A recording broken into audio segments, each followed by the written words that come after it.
either. So as you're introducing yourself, I just want to say our usual disclaimer that this conversation is not a substitute for actual financial advice. It's just having some experienced folks within our community sharing what has worked for them and how they think about money and in particular and parenting. So again, the goal of these talks, so Terry O'Connor and I started these talks to help our community shift their relationship with money so we can achieve financial independence, confidence, and just grow our wealth. And so, again, this is one of many conversations we're having.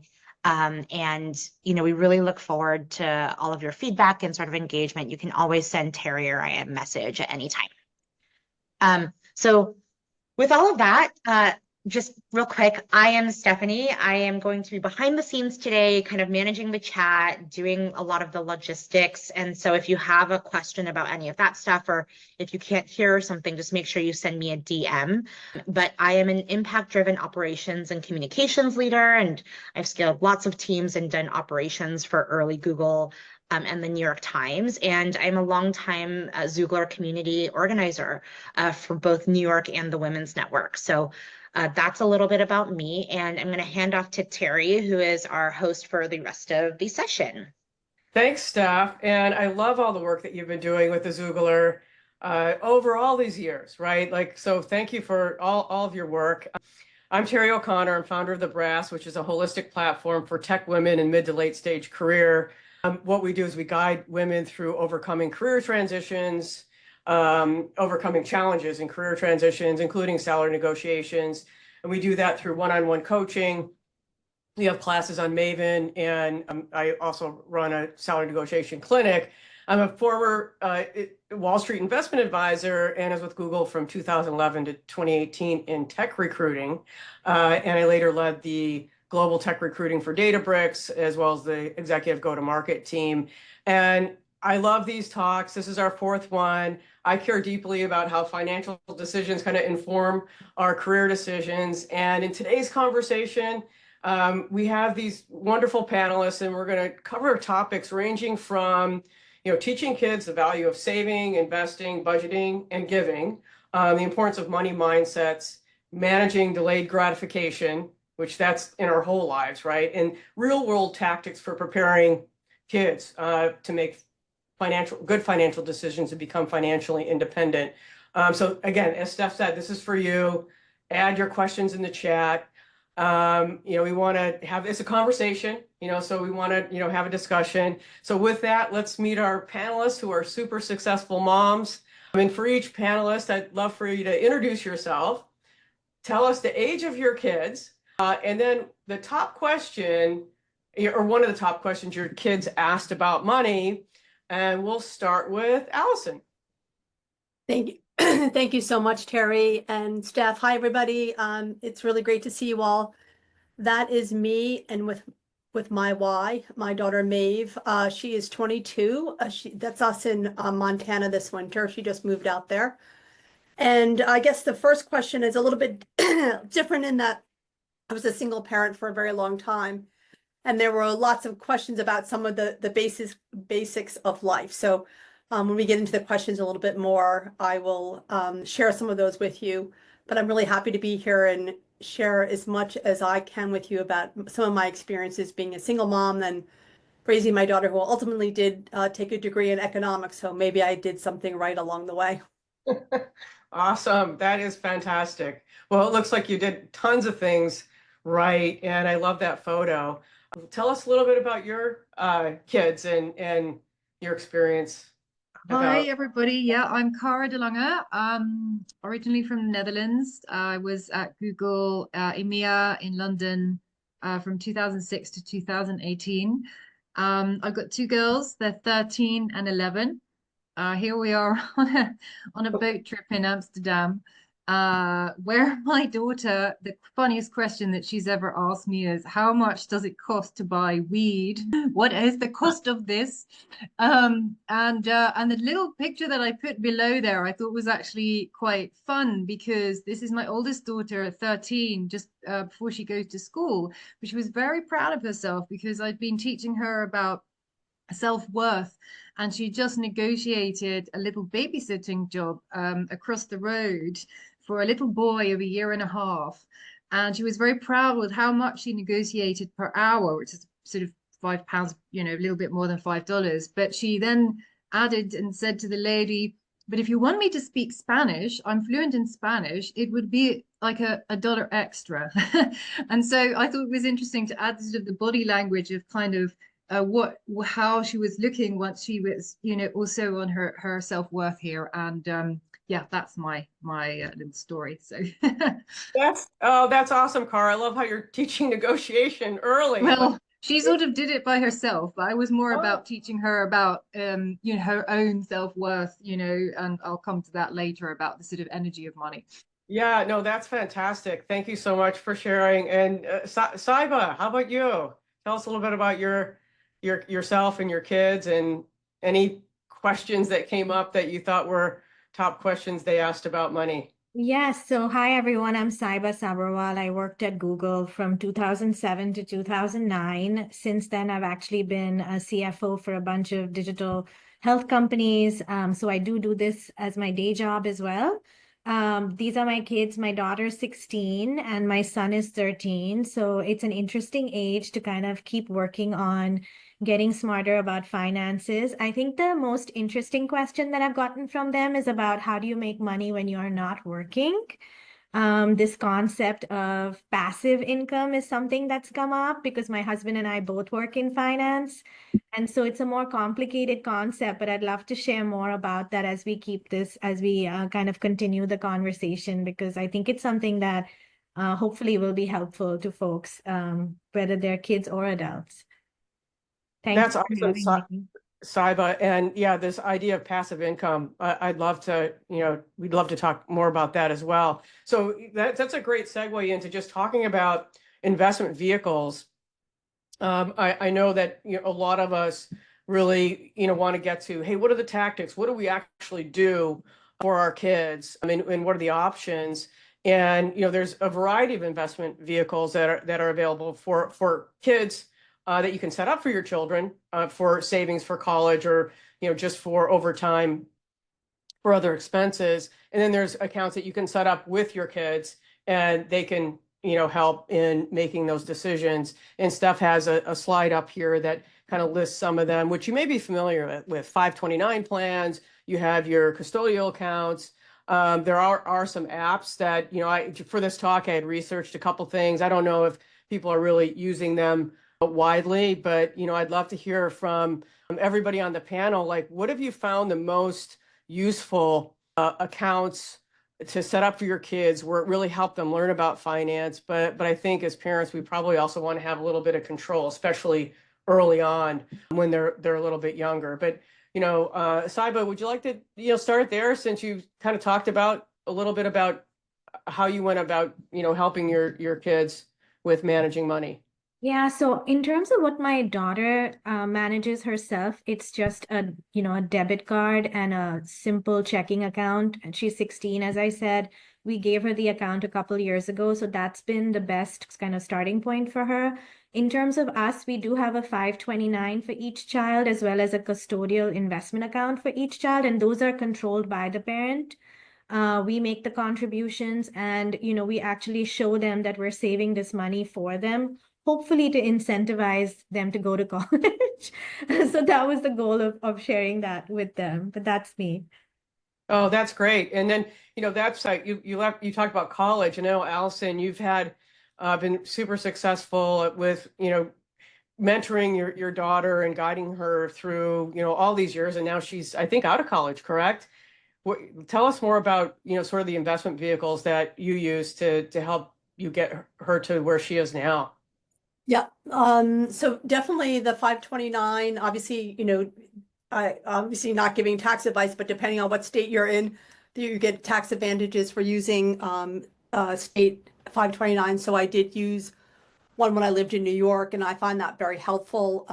In particular, it's very easy to not only to set up a sort of recurring investment, but they're very easy once you need to withdraw for those. I know all of you who have kids who are 13 or 15, The New York State makes it very easy. I'm sure California does as well, where they will actually send the tuition payment directly to the university. And I guess I'll just add on that, Terry, was just that something I involved my daughter in, when I was doing that savings to give her awareness about, what the tuition cost and what that investment was like. Obviously, she chose, not obviously, but she chose to go to private school. So unfortunately, the 529 did not cover the full payment of her tuition, but she was very involved in the forming of that 529. And we discussed a lot about what I was investing in so that I would have some of those funds available to her when she went to college. Oh, Allison, that's fantastic. And, I love that, she kind of kept going in finance and, earned an economics degree. That's really cool. Cara, I'd love to hear from you as far as, and I love that you're in London and, grew up in the Netherlands. There may be women here who have children who are, in Europe. Is there any differences between the investment vehicles? Are there investment vehicles specifically for people who live in Europe for their children? Yeah, and of course, that's also changed since there was Brexit. But one thing that we've done for our kids, and they both have checking accounts, but they also have a Revolut account. And the reason that we did that is because there's often a cost with exchange rate if you're traveling to different countries within Europe, even though you have the euro, but between the pound and the euro, and then if you're going to Switzerland or wherever else, and we're just teaching them about where there are sort of hidden costs that can be saved. So we found Revolut to be quite good with that. And then we also have started sort of savings accounts for them here in the UK, but there are not really any specifics that I can, recommend in terms of how you look at that in the US. I think it became quite complicated. We did have some money invested on the continental Europe and kind of then decided to change that. It was Brexit to put a few spanners in the works, I suppose. But mainly, I don't know, I have a few more tips to add on passive income, I suppose, in a minute. That's where I can also bring in once we start talking about that, cyber. But that would probably be my biggest tip. If your children do travel and they're going to different countries or they go and live in a different country, making sure that their checking account and that they have a card that's not going to charge them a lot on exchange rate. And Revolut allows you to not do that, which is quite good. Super interesting. Yeah, thanks for sharing that. And then bringing up, like, sometimes, what happens in different countries, Brexit as an example, that is going to affect, the different accounts that we're able to set up. And thanks for mentioning about Revolut as well. Now, so Steph, just checking in, any specific questions in the chat? Because we have 3 themes that we can go into, like mindset, strategy, and goal setting, and then really talking about specific planning. I'd love to jump into mindset if you're not seeing anything in the chat that points to any of these other topics. Nothing in the chat. Okay, great. So mindset, and what we mean by mindset is, and I think we're all, understand that we want to have, a abundance mindset and, have a mindset maybe of giving, but some of these things aren't as concrete. And I'd love to hear from the panel, like, how do you teach your kids, how to do good things with their money, that having money is good, money is energy, and it's important to earn it, but, how to have, I guess what I'm trying to say is a really good relationship with wealth and growing money. And would love to, Allison, any thoughts on that as far as, how you kind of taught your daughter about these other concepts that are more holistic, so to speak? Yeah, definitely. So I did mention that I'd been a single parent, and I think, that mindset around safety, well-being, and satisfaction were kind of really important to convey.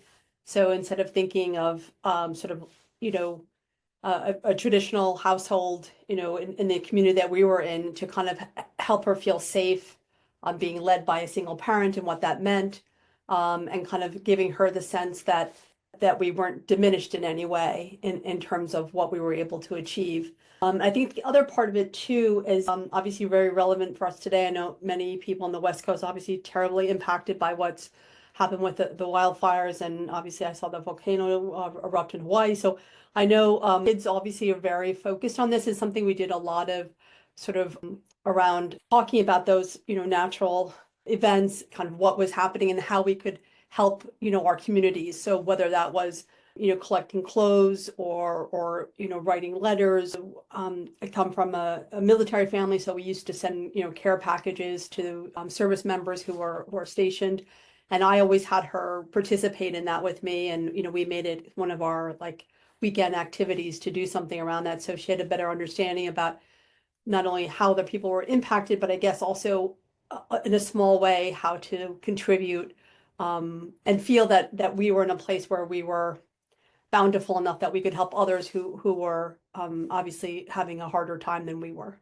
That's fantastic. And thanks for sharing. Like, really, it's the importance of human connection, right? To your point, we didn't say anything about the wildfires at the beginning, but, I know all our hearts go out to all these things that are happening in the world. Saiba, how about you as far as the mindset topic and kind of teaching your kids the importance of, keeping all these other things about money important as far as the human connection and charitable giving? I think what I've tried to do is just normalize the conversation at home about money, that it's okay to talk about it. We can be open about it. It can have a positive connotation. And especially, I don't think it's a coincidence. We all have girls, we all have daughters. I think it's so important for women to feel empowered to be able to talk about, it's okay for us to actually get paid what we deserve and build wealth. And and then, as you said, money is flexibility. It allows you to take the jobs that you want to take, irrespective of, whether or not you're getting paid top dollar, but maybe it's something that inspires you and you want to do it anyway. And having money allows you to do that. As Allison said, it allows you to support causes that you care about. And it just gives you that confidence to, I think, make decisions about your life. And so we've really tried to talk about it in a more holistic way at home. That's fantastic, Saiba. Thanks for sharing. And I love the whole spirit around that as women, right? And I think that's part of the reason why we're here today as women. It's really important to teach the young boys and girls about money and how important it is. And we have equal opportunities to grow wealth. And then, Kara, I love the story of your daughter early on negotiating a little extra for her skills, right, of speaking Spanish. Would love to hear more about the holistic approach you've taken with your. Yeah, I just wanted to say thank you, Saiba and Alison, also such, valid and helpful tips. And we've also tried to have that open communication and, try to explain from a young age when the girls were asking for toys or can I have this a gift? I would often say, yeah, but is there anything that you don't play with anymore that you'll be happy to give to a charity store or to something like that to get them sort of used to and in like open to like kind of this regenerative sort of way. And quite a while back I read, and this is a great tip actually, I read this book called Happy Money. It's a Japanese author called Ken Honda. And you'll laugh about it actually, but I found it so amazing because there's money being energy, there's an energy to it, right? So I've also taught my kids to be grateful when money comes in and also be grateful when it's going out. And the fact of that, when you're paying somebody to a taxi driver to anybody going, set the intention to go, may that really enrich their life and help their life, and actually think about where that will go and how that can also help somebody. It's interesting because mine are both now on social media. And so and both have a mobile phone and they're both at this stage of this instant gratification. It's like, well, if I want to buy something, so they have checking accounts, they can order that from their phone. But I instilled in them and said, well, what if you, before you actually buy, you were to put it in your basket and see if a few weeks later, and I do this myself, you actually still want that product or that thing, or if you still need it. And my oldest just kind of grasped this. She says, I'll keep it there for 3 weeks. We know it takes, 30 days for a mindset to change, a neural pathway. So there have been moments when she's like, I don't want that anymore. And other times it hasn't. But I kind of wanted to share that. And this book, I just love this book. I felt so happy when I read it, and at the end of it, because the way that he also writes in this way that children are often told from a young age, we're all told, you can't have that, it's very expensive, or you can, or something. And so we're already conditioned sometimes from our parents or even generations before. So I'm making that also very clear to my girls, going, you can actually start to think about money in a different way. And we will be required, to think about it and be in a different way going forward. And so that would probably be my tip. There's that book, and there's also another book called The Psychology of Money, which I'm going through now, but that's sort of more focused on things that went wrong and then the sort of correction of this book. I would highly recommend, because it's kids, teenagers can read it as well. And then yes, with my daughter, I spoke a lot around self-worth, and actually going, we often don't believe, I think, as women or girls, that can we actually earn that? Are we good enough? And so it's like really making sure where those core beliefs are questioned and centered properly, going. And I've tried to work on that with her, just almost sort of in a coaching way, going, well, what would you like to do? And going on to the passive income piece, right? So I just shared with them something that I did some years ago when I left Google. I started to record meditations for an app. And I said, well, I made $25 a month with that. She's like, that's not very much. She went, well, maybe not. But for me, that was already the start of some passive income. And with that $25, I covered the gift for you or something, or somebody else. And I just made that while I sleep. So you can then start to increase that. And so I basically said to them, what is it that you love doing? What's your gift? Like, what's this thing that you just love to do, that you're good at helping people? Or are you amazing at, flower arrangement? Are you great at, creating something? What are you really good at? And that could probably become some of your passive income. And I that's love how that. Oh, sorry. Oh, I was just gonna, sorry. Yeah. Oh, yeah, sorry, Cara, didn't mean to cut you Go off for it. sentence, because you were talking about passive income. I know Saiba brought that up as well. Wanted to just ask, is that seem like an interesting topic for us to talk a little bit? I think we are talking more about some of the practical things, and I don't know, like I would love to hear just a little bit about passive income and what that means, because and kind of define it, because I think maybe some of us on the call may not know what we're talking about. Anybody, Saiba, you want to take a lead on the passive income piece? I know you mentioned it earlier. Yeah, sure. So, I wanted to explain to my kids that in the beginning of most careers, you actually are just trying to pay the bills and trying to cover your expenses. But you do get to a point where hopefully you can put some money away to save and then invest. And the point of doing that, and I wanted to explain sort of the return of, on not spending all of your money right away, is that at some point, hopefully your money is actually working for you. And it's growing and it's generating income on its own. And it's a concept that I just wanted them to understand and, actually be able to visualize by seeing sort of a investment account or a custodial account that grows over time. So now that they're teenagers, I can actually show them how these accounts grow, what the investment returns look like. And it's like real money that's multiplying. And this idea that, you could actually, if you're out of a job for a few months, you could have, by putting the right things in place, early on, you can actually have other sources of income. Similarly, if you wanted to have a rental property, you could have rent coming in from a property. So these are all, I'm explaining them very high level at this point because they're still only 13 and 16, but I do want them to understand that there's a point to saving and investing, and that it really does benefit you when you're not, kind of only thinking about earning your money and spending all of it. Yeah, I love that. It's not that you're putting in a savings account, nothing's happening to it. You're just waiting to use it for something else. It can grow. Steph, you have a question?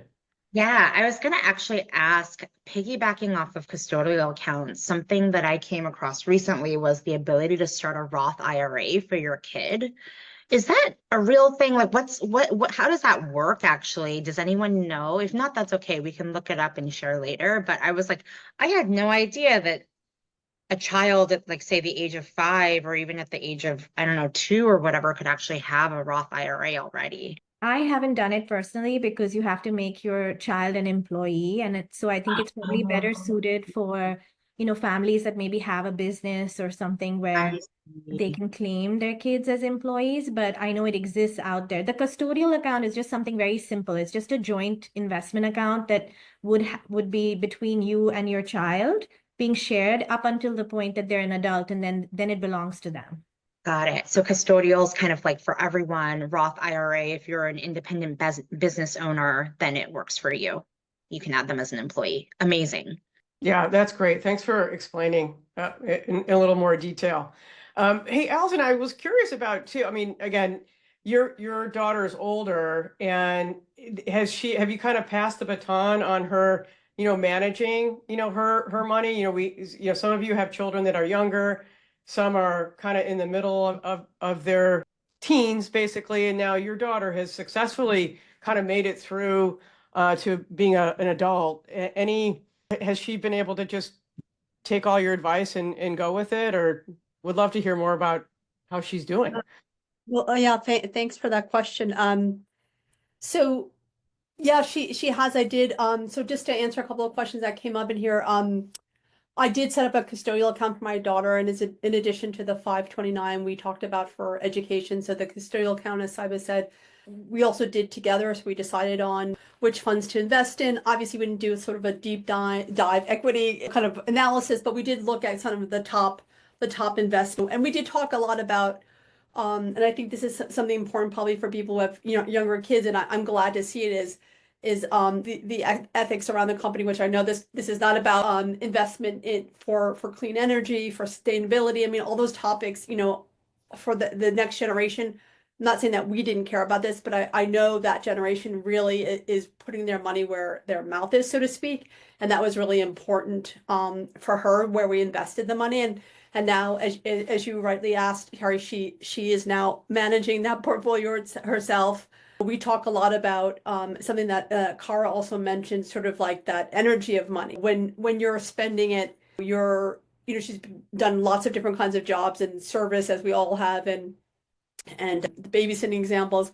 That whole kind of concept of when you're earning money and you pay somebody, like if you're in a restaurant, we talk about this a lot, how you interact with people, your server or the bartender, that money that you're giving over for the service that you've received, what does that mean to that person and how you exchange that money? And we also believe that it's about enriching them as well. We worked hard for that money, but that's about enriching them and their life experience. And I guess I tried to make it very sort of like that, if you will, like the circle of life around money, like the energy you give it, what you kind of imbue it, the importance of it. And as Cara was saying, like what you can and can afford. And she and I talk about that a lot. It's like it's all about what you want to make that investment in. It's not this is too much or too little. It's like you're an economist now, mate. She studied economics. So like, you took the effort, you earned the money. Now where do you want that money to be spent? And it's interesting. I went to see her over the sort of her winter break, and she does her roommates, I don't think, were sort of schooled in the same way because they didn't have a single parent. And I was very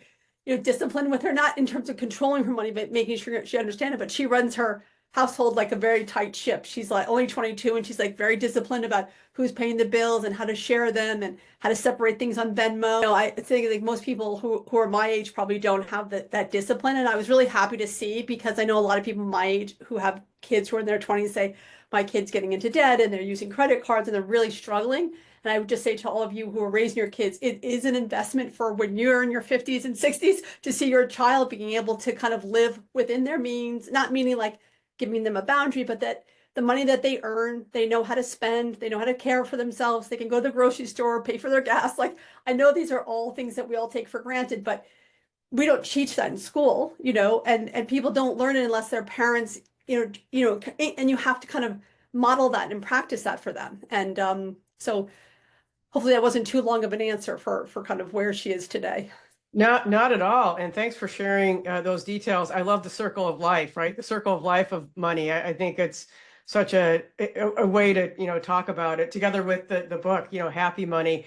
Hey, I think would be great to open it up for questions. I think there's some in the chat, and if any of you have on the panel have any topics you'd like to talk about that came up as we're we're discussing. But Steph, what do you think about opening it up to questions for all of our Yeah. guests There here? was one that came up earlier that I said, let's save it for tactics, but there were some questions about apps.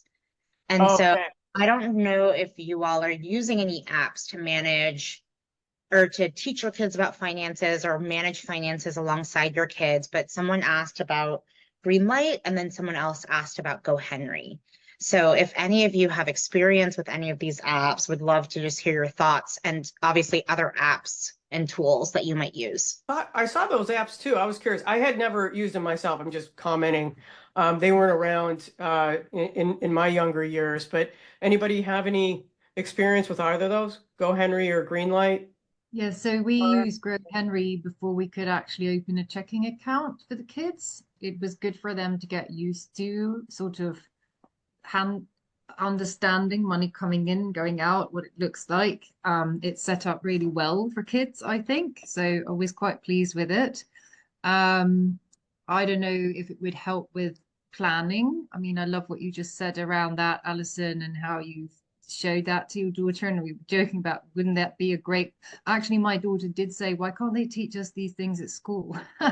Why can't we have these practical conversations at school? Because the conversation of money doesn't really come up. It doesn't, not really in that way. It's like, how do you plan practically? How, like, you know, I've often sat them down and gone, if you had a pot of money and you could, you know, you section a bit off, like for what would you section it off for? And then one went, well, for fun things or a rainy day, and the other one went, well, for my groceries. And right, so just getting them to think about how would you budget it. So I'd be keen to hear more how you did that also, Alison, and well, that's sort of more down the planning route. But that's the only info I have on apps. But maybe others have more on that. Yeah, great. I think it's too a question around, do we want our kids using apps? If it's a healthy, like I did a little bit of research on Greenlight. I couldn't really tell since I hadn't used it. But to your point, Car, are the apps teaching or are they allowing kids to like transfer money? With, I don't know. Like I doubt it. I'm sure they're monitored in some way. Any thoughts, Saiba? Have you? I know you were talking about custodial accounts, but any apps that, you know, the kids bring up on their phones?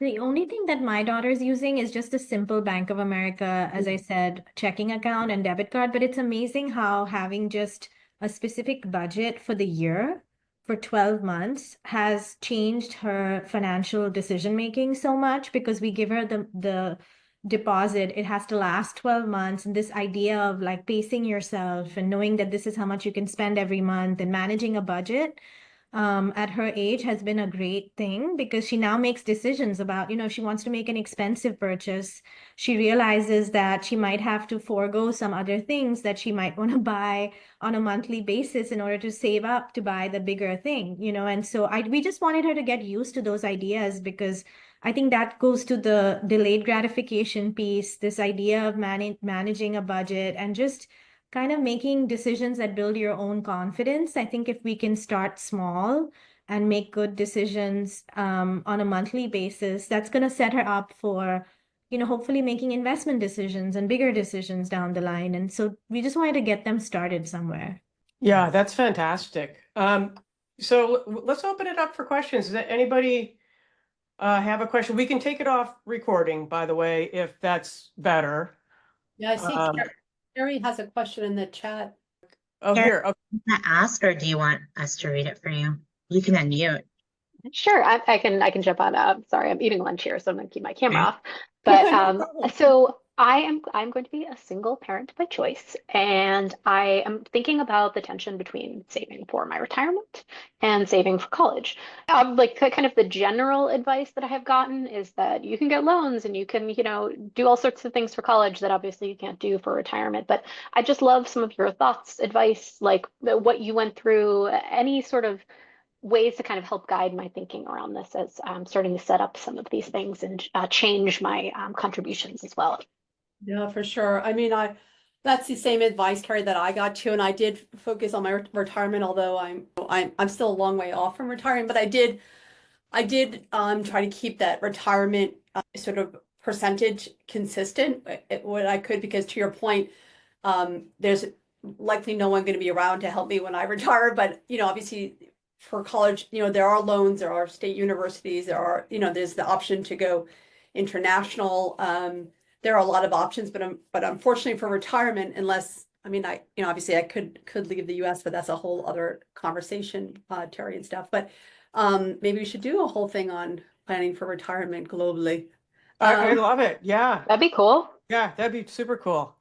But yeah, I think that's the same advice, and I kind of kept with that. I guess to say, like when she was super little, I did kind of amp up the 529 when I was able to, and what I kind of would do is like if I got a bonus that I wasn't expecting or anything, I kind of just put that money aside, but I kept a consistent investment in my retirement first, and then I kind of did, less consistent to 529, and then as like Kara and Saba's kids are older, like around that 13, it kind of dawns on you that's going to be happening soon. So I think you kind of start to really try to find ways to put that money aside. I'm not saying that's not great. Compounded interest is everything, right? It's great to start when they're 0 or, 2 days old, but the reality comes also you can reuse a little bit of the 529, but if you oversave, it's hard to find other ways to use it. That's the only thing that I would suggest is that again, in America, if you're going to go to a private school, you can't oversave. I learned, but if your child decides to go to a state university, which is $15,000 a year, and you've set aside $150,000, you have to figure out how to use that money for yourself to get it, because it only can go to an education or I think some equipment. There's some, depending on the new tax rules, there were some, differences, but it wasn't as easy to use if you didn't use it on tuition. Yeah, there are. Good to know. The concept of oversaving had never occurred to me. Yeah, I mean, I guess that only when you're kind of getting kind of close when they're 16 or 17, you're kind of trying to look at like, okay, you're doing a state university that will cost me $50,000, or am I doing private private college that's going to be excessively expensive? And then you're kind of like, how do I because there's no real estimating tool for it too until they decide where they're going to go to school. It's like you're like hedging very far out into the future, and it's difficult, I think, to know which direction your child will choose. Gotcha. Thanks so much for that, Allison. I really appreciate it. Oh, yeah, it's my pleasure. Hopefully it was a clear enough answer. Definitely validating some directions I was moving in already, but that definitely helps. Thank you. Yeah, my pleasure. Great. Anybody else have a question? Either drop it in the chat or feel free to chime in or raise your hand. I have a question. It's lovely.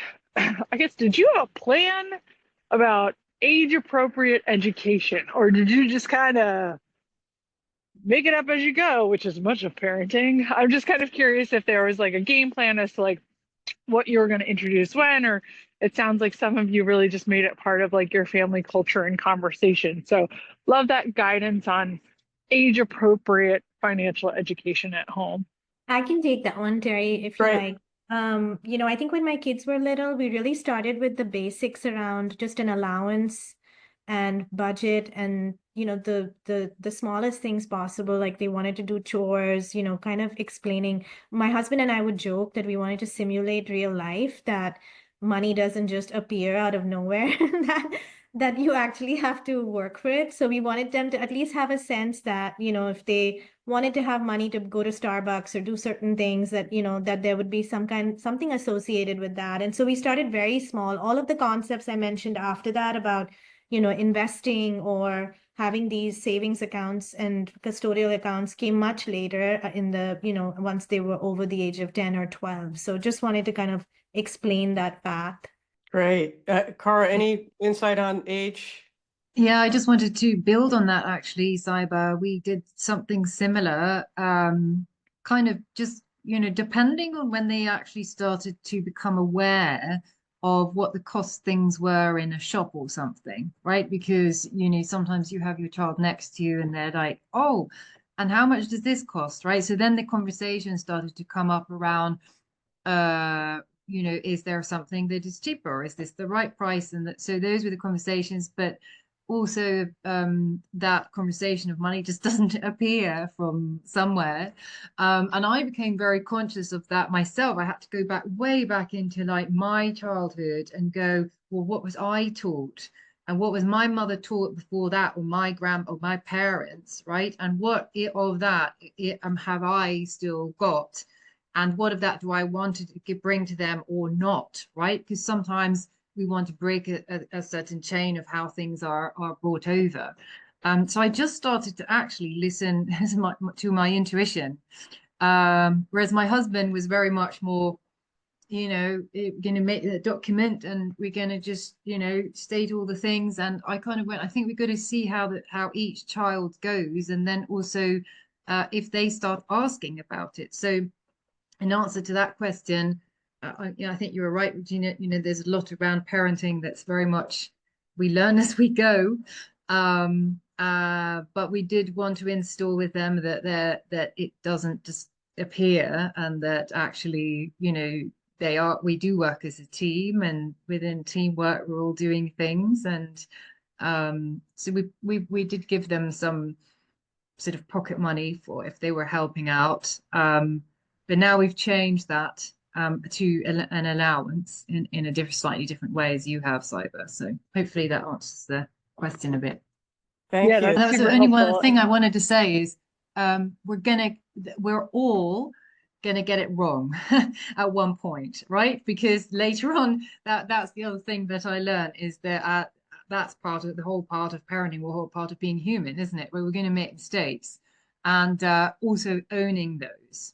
And I own that. I'm like, oh, Mum, I spent I spent a bit too much money on that, or I hadn't looked at that appropriately, or and so I'm also very honest and truthful with them, going, it's still a learning curve through your whole life and learning about this and the energy of this. And I think that them knowing that you're human and you don't have all the answers on all of this, that we're just learning as well, helps them, I think, feel safe to know that they can make mistakes and that they can learn and grow. So that was the only other thing that came up around that. Yeah, I like the idea of, we're going to make mistakes in teaching our kids that it's okay. I mean, we can always recover from those mistakes. We have about 10 minutes. Is there anybody else who might want to ask a question? Or I think we can get into some more, even some more tactical questions. Steph, you have a question? Yeah, I was wondering what you guys are doing around estate planning. Maybe we can just touch on that lightly to pass on whatever wealth you have to your kids. Are there any must-dos for early parents or parents of young kids? And then are there things that you're planning to do later, et cetera? I don't know timing wise, but too heavy of a question, maybe. Well, I We're mean, gonna have a whole session, by the way, on estate planning. Yeah. So you have to answer everything, but I'm just curious if you have a quick list of things that you've done or are doing now. Yeah, like the basics, will and trust, or, how did you manage? Well, it's the estate planning around what we're talking about, giving kids agency about money. When do you decide in your estate plan at what age to give your kids money if something does happen? A custodial account has that already in the stipulation. Once a child turns 18, they get that money. So yeah, curious about, I think it's also along the lines of, at what age do we give our kids more? And when do they understand that they have responsibility? Any thoughts? It is kind of another topic, but I think worth diving into a little bit. Yeah, I guess I would only add, yeah, definitely the setting up the will is key. I probably need to set up a trust, but doing the will, telling them about that. Obviously on all the other accounts people are talking about too, like even their hopefully this never happens, but their 529 or your retirement accounts, making sure you have the correct beneficiary. So like in most states, I don't know how it's in Europe, but goes to your spouse. But if you want your child or your, in some people's case, like me, I was a single parent, like I had to make sure it did not go to her biological father. So just making sure that those are set up correctly. So sometimes, we all set them up and we're kind of like, oh yeah, it's fine, it's set up. I'm so glad we're doing that. But you better look at that beneficiary and make sure that, you have their name in there if you want them, or even if you want them to share that with your spouse and that's not clearly laid out in your will. I think those are all really important steps to take early on in the planning. So the beneficiary, and then, you know, your will, and then if you wanted to set up a trust, which is something I probably need to do, but maybe that's for another conversation. Thanks, Allison. And I'm learning now, like it's a really great discussion. I was thinking, Steph, one question I was thinking about too is we're talking about saving and investing. What about the concept of, are we teaching our kids about what debt means? I think, Saiba, you were talking about like, yeah, kids are spending and they might have, you know, their credit card debt coming. How are we teaching our kids about even mortgages or borrowing money for a car and interest rates? Would love to hear your thoughts on that. Yes, so one of the reasons we started with the debit card is because we want our daughter to graduate to a credit card once she already has good habits in terms of managing a budget, because I'd heard all these horror stories of people that got a credit card, had no experience, and then ran up crazy credit card debt. So we wanted to avoid that. But to your point, we've also, I mean, try to explain, I think that the concept of mortgages and some of these more advanced concepts probably have to wait until the kids are a little bit older. But we have, because we're a family of finance people, we have talked about, you know, the benefits of borrowing money when interest rates are low, but not borrowing when interest rates are high and things like that. But I do think those are a little bit more complex that probably have to wait until kids are older. Yeah, totally makes sense. Nicole, you have a question. Hi, yeah. Hi, nice to Good see to you. I am so late. No, I just wanted to say, like, this may be super basic, but for my 7 and 10-year-olds, like, I go so far as to like remind them frequently when we go to the store and they see me like pay for groceries with a credit card. Like, I constantly find myself saying, like, remember, like, this is money that, you know, is coming out of is getting paid by my credit card, but like, mommy has to have the money in my bank account to be able to like pay the bill, because I feel like as a child, like I was used to seeing my mom always handing over dollar bills, and it was like very clear to me that like that was money she earned, it was in her wallet, like she carried it around. And I like, one of my fears just with credit cards, and also especially like I just pay with my phone all the time now. Like I think the kids, I want to be sure they understand like that's real money and it's not just like magical money, because I feel like even I know some adults that when they first got credit cards thought it was magical money. And so like I'm trying to like repeat that to death almost with my kids. It's happy money, not magical money, right? I love that, Nicole. Yeah, just one thing we did on that just is we did end up giving them some cash in the beginning to just to actually start having that in a wallet and getting that change. And then of course it wasn't cool anymore because it's like, I want to pay with my card like you. But to give that understanding of also calculating what you give and then what you're supposed to get back, and you know, the arithmetic around it, I suppose. So that and very much talking about that it is, you know, it's not just hidden, it's not just endless.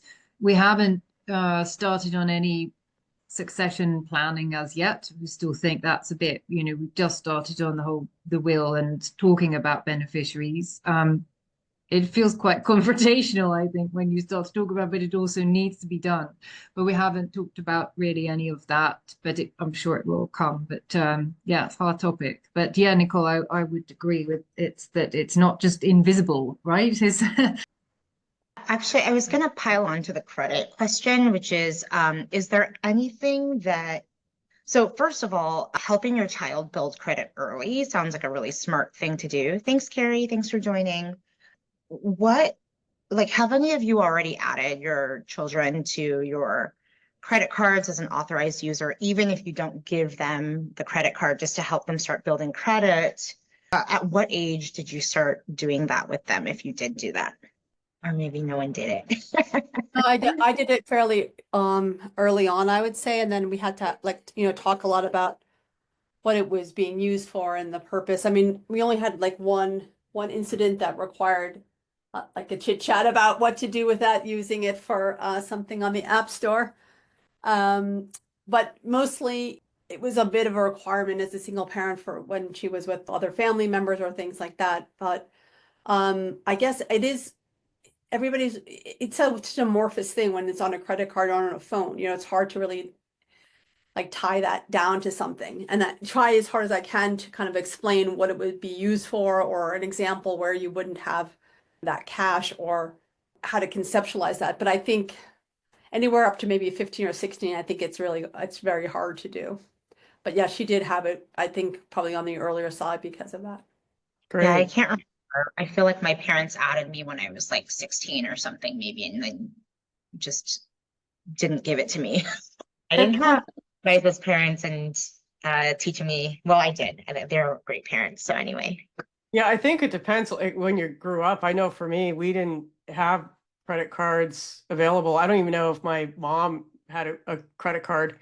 It was always cash, Nicole, to your point. Like I always saw the actual dollar going in and out and knew that if I wanted something, that was my parents, shared with me. It's like, oh, do you want something extra? Because, we're just regular middle class people. I did learn how to save and was very clear on, well, do I really want to buy this thing? And I think a couple of you pointed that out. So I don't think that concept of change over the years. When you give a kid agency and having a savings account and say, hey, this is yours, this is your budget, Saiba, like you said, and they have to figure out, well, what do I really want to spend it on? And this is all I have to work with. I thought that was really a cool concept that you had done with your kids. We've got a couple minutes. I mean, I think this has been a wonderful conversation, and just want to thank everybody for participating, everyone who asked questions, and all the panelists. I mean, you've done some remarkable work with your children on, teaching them about investing and budgeting and the mindset of money, right? The whole energy around it. And just want to thank everybody for your time. And we'll come up with another one. I think estate planning sounds like it might be a good topic. And Allison, to your point, maybe something not necessarily money related, but hey, if we want to retire or move somewhere at some point in our lives outside of the country that we live in, how do you manage doing that? So I think there's just so many topics that we can talk about this year, right? And so we're working out that schedule. If anybody has any ideas, please share. Any last words, Steph? Just a huge thank you to our panelists and to you, Terry. Yeah, and you as well. Have a fantastic weekend ahead, and good night, Cara, to you, and thank you. have a great rest of the day, everybody. Thank Thank you everyone. so much, Thank you so Terry much. and Yeah, Steph. thank you. Thank Yeah.